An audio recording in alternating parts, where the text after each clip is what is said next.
আসলে তো আমার চাওয়া পাওয়ার কিছু নাই, আমার বিষয়ে আমি কথা বলবোই। আমার ত্যাগ আছে রাজনীতিতে, নির্যাতিত এবং ত্যাগী নেতা কর্মীদের পাশে আমি সব সময় থাকার চেষ্টা করি। আমি হাইব্রিডরা কিন্তু দল বিক্রি করে চলে যাবে।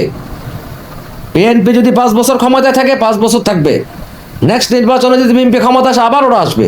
প্রিয় দর্শক, আজ আমরা আলোচনা করব চট্টগ্রাম মহানগরের প্রভাবশালী সহসভাপতি যুবদলের, যিনি আন্দোলন সংগ্রামে সবসময় সামনের কাতারে থেকে সক্রিয় ভূমিকা পালন করেছেন, অনেক মামলা হামলার শিকার এবং ত্যাগী নেতা আব্দুল গফুর বাবুল ভাই। আপনার কাছে আমাদের প্রশ্ন হচ্ছে যে আপনাদের যে একটি কমিটি দেওয়া হয়েছে চট্টগ্রাম মহানগর যুবদলের উদ্দেশ্যে, এই কমিটিতে যে আপনার দেশনায়ক তারেক রহমানের 31 দফা বাস্তবায়ন, দেশনায়ক তারেক রহমানের 31 দফা চট্টগ্রাম মহানগর কিভাবে বাস্তবায়ন করবেন চাঁদা দুর্নীতিমুক্ত যুবদল করতে, প্রথম কাজ কি হবে আপনাদের?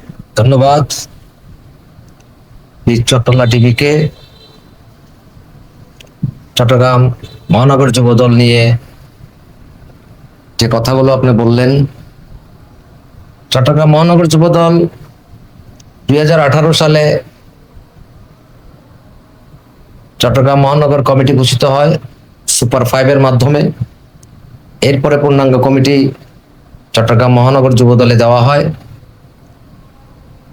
আসলে এই আগের কমিটিকে পুনরায় আবার ঘোষণা করায় বেশিরভাগ নেতাকর্মী, যারা দলের স্বেচ্ছা নেতাকর্মী, যারা দল নিয়ে গবেষণা করেন, যারা রাজনীতি নিয়ে গবেষণা করেন, তারা উচ্ছ্বাসিত, আনন্দিত। কারণ একটাই আমি বলি, আমার যুবদলের রাজনীতির বয়স প্রায় 27 থেকে 28 বছর। আমি ওয়ার্ড লেভেল থেকে যুবদলের মহানগরে আসি, থানা পর্যায়ে নেতৃত্ব দিয়েছি। 90-এর আন্দোলন, 96-এর আন্দোলন, 2008 থেকে এই ফ্যাসিস্ট স্বৈরাচার বিরোধী আন্দোলনে যারা জাতীয়তাবাদী ছাত্রদল করেছে একসময়, তারাই যুবদলের নেতৃত্ব এসেছে, তারাই যুবদলকে সুসংগঠিত করেছে।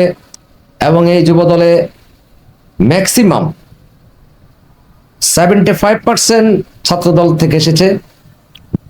মহানগর যুবদলের যে কমিটি ছিল, আমাদের যে কমিটি এখন আছে, এই কমিটি কিন্তু আন্দোলন সংগ্রামে কি ভূমিকা রেখেছে, দেশ নায়ক তারেক রহমান সহ সারা বাংলাদেশের জাতীয়তাবাদী যুবদলের নেতা কর্মীরা চট্টগ্রাম মহানগর যুবদলকে একটা আইডল সংগঠন হিসেবে চিনে। তো যুবদলের কমিটি হয়তো নতুন কমিটি আসে নাই, কারণ একটাই, এই নেতৃত্বের উপরেই আস্থা তারেক রহমানের আছে, যুবদল কেন্দ্রীয় সংসদের আছে। তাই এই কমিটিকে আবারও স্থগিত একটি কমিটি, এটা 24 সালে স্থগিত হয়েছিল এবং নানা চড়াই উতরাই পেরিয়ে এই নেতৃত্বের বিকল্প কোনো নেতৃত্ব হয়তো সৃষ্টি হয় নাই, অথবা দল, দেশনায়ক তারেক রহমান নির্ভরযোগ্য নেতৃত্ব উনি মনে করে যে কমিটি ছিল সেই কমিটিকে। আর মহানগর যুবদলের সবচেয়ে বড় সাংগঠনিক সফলতা হলো যার 15টা থানা কমিটি। 15টা থানা কমিটি, আমাদের 15টা থানা আছে। এই 15টা থানাতেই মহানগর যুবদল যেভাবে সুসংগঠিত এবং যে ডাইনামিক যে সংগঠন এই যুবদল, এই 15টা থানা মহানগর যুবদলের মূল শক্তি। এবং এই 15টা থানা দিতে অনেক হিমশিম খেতে হয়েছে মহানগর যুবদলকে। অনেক বড় বড় নেতাদের অনেক বাধা বিপত্তির পেরিয়েও কিন্তু 15টা থানা আমরা দিতে পেরেছি। এই 15টা থানা যুবদল যে কমিটি আছে এবং মহানগর যে যুবদলের কমিটি আছে, এর উপর নির্ভর করে কিন্তু পুনরায় এই কমিটি দিয়েছে। ধন্যবাদ। ত্যাগী নেতাদের মূল্যায়ন, 2 বছর আপনাদের কমিটি স্থগিত থাকার কারণে যুবদলের অনেক নেতাকর্মী ঝরে গিয়েছে। তাদেরকে আপনি কিভাবে পুনরায় দলের ভিতরে এনে আপনার যুবদলকে সুসংগঠিত করবেন? আপনার সেই রোডম্যাপ কি আগামী দিন? ঝরে গিয়েছে যেটা বলেছেন সেটা সঠিক নয়। যুবদলের কমিটি না থাকলেও গত 2টা বছর এই কমিটিবিহীন জাতীয়তাবাদী যুবদল চট্টগ্রাম মহানগর এবং যে থানাগুলি আছে, বিএনপি যুবদল থেকে শুরু করে প্রতিটা কর্মসূচি এই 2 বছর আমাদের কোনো পথ পদবি না থাকলেও কিন্তু আমরা পালন করেছি, সুশৃঙ্খলভাবে পালন করেছি, বিশাল আকারে পালন করেছি, যা আপনারা সবাই দেখেছেন, জাতীয় গণমাধ্যম দেখেছে। যুবদলের কমিটি 2 বছর না থাকলেও যুবদল কিন্তু বসেছিল না। আমাদের যে কমিটি, এই কমিটি এবং আমাদের যে থানা, আমরা প্রতিটি কর্মসূচি পালন করেছি। ঝরে যাওয়ার মতন অবস্থা এখানে কিছু নাই। পুরনো কমিটিটাকে পুনর্বহাল করা হয়েছে। চট্টগ্রামের তরুণ বেকারদের জন্য যুব দলের আপনাদের রোডম্যাপ কি? এখন যেহেতু যুবদলের আমাদের আগের কমিটিকে পুনর্বহাল করা হয়েছে, ছেলেপেলাটা কষ্ট করেছে, যুবদলের অজস্র নেতাকর্মী, হাজার হাজার নেতাকর্মী জেল খেটেছে, হাজার হাজার নেতাকর্মীর মামলা আছে, হাজার হাজার নেতাকর্মী নির্যাতিত হয়েছে, নিপীড়িত হয়েছে, গুম হয়েছে, পুলিশের গুলি খেয়েছে। এই চট্টগ্রাম শহরে অনেক অনেক উদাহরণ আছে জাতীয়তাবাদী যুবদলের নেতাকর্মীরা গুলিবিদ্ধ কিভাবে হয়েছে।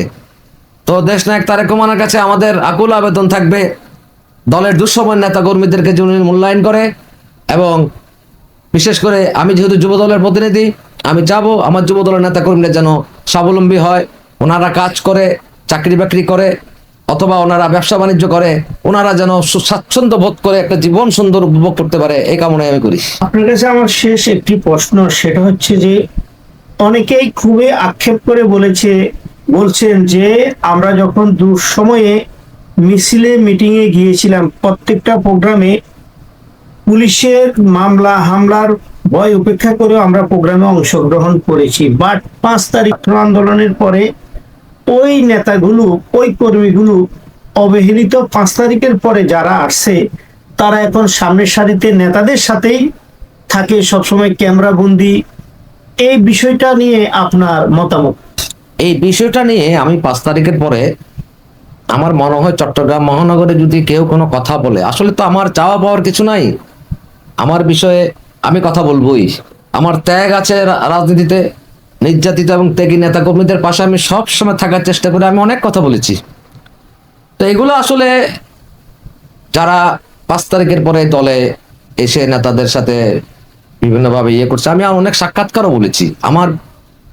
আমার কি হবে না হবে ওগুলো চিন্তা করিনি, আমাকে পদ পদবিতে বিএনপি আনবে কি আনবে না আমি ওগুলো চিন্তা করিনি। আমি বলেছি, কারণ আমি তৃণমূলের রাজনীতি করে আসছি, তৃণমূলের নেতাকর্মীদের সাথে আমার সম্পর্ক, এই সমস্ত নেতাকর্মীদের সাথে আমি মানুষের ছাদে ঘুমিয়েছি, বিভিন্ন জায়গায় আমি ঘুমিয়েছি, এই সমস্ত নেতাকর্মীদেরকে নিয়ে আমি কষ্ট দিন যাপন করেছি। এই সমস্ত নেতাকর্মীদের বিষয়ে আমি বলবো, যারা 5 তারিখের পরে এখানে এসে নেতাদের সাথে ছবি উঠাচ্ছে, নেতাদের বাসায় যাচ্ছে, এখন আমি এই বিষয়গুলা আগেও বলেছি। দেশনায়ক তারেক রহমান উনি দেখছেন, ইতিমধ্যেই উনি এইসব বিষয়ে ব্যবস্থা নিচ্ছেন। আমাদের মহাসচিব, বর্তমান যিনি মহাসচিব, যিনি রাজনীতি থেকে আজকে এখানে উনি মহাসচিব হয়েছেন, রুহুল কবির রিজভী, উনি স্টেট বলেছেন কোনো হাইব্রিডকে কখনো সুযোগ দেওয়া হবে না। ঠিক দেশনায়ক তারেক রহমানের কাছে আমাদের আকুল আবেদন, এই হাইব্রিডটা কিন্তু দল বিক্রি করে চলে যাবে। বিএনপি যদি 5 বছর ক্ষমতায় থাকে 5 বছর থাকবে, নেক্সট নির্বাচনে যদি বিএনপি ক্ষমতা আসে আবার ওরা আসবে। তো এই ধরনের লোকগুলোকে আমাদের নেতা, বিশেষ করে মন্ত্রী এমপি যারা আছেন, যারা বড় বড় রাষ্ট্রের গুরুত্বপূর্ণ দায়িত্বে আছেন, যারা বড় বড় নেতা আছেন, ওনাদেরকেও বিষয়টা একটু ভেবে দেখতে হবে। আর বিশেষ করে আমি এই বিষয়ে মনিটরিং করার জন্য দেশনায়ক তারেক রহমানের কাছে আকুল আবেদন জানাই। আপনাকে অসংখ্য ধন্যবাদ যে আপনি এখনো তৃণমূলকে হৃদয়ে ধারণ করে আপনার মহানগর যুবদলকে সুসংগঠিত করার চেষ্টা করছেন। এই জন্য আমাদের বীর চট্টলা টিভির পক্ষ থেকে আপনাকে আবারও ধন্যবাদ জানাচ্ছি। HM Expert B500 CWR স্বাধীনতার সুবর্ণ জয়ন্তীতে নতুন বাংলাদেশ গড়ার প্রত্যয়। HM Steel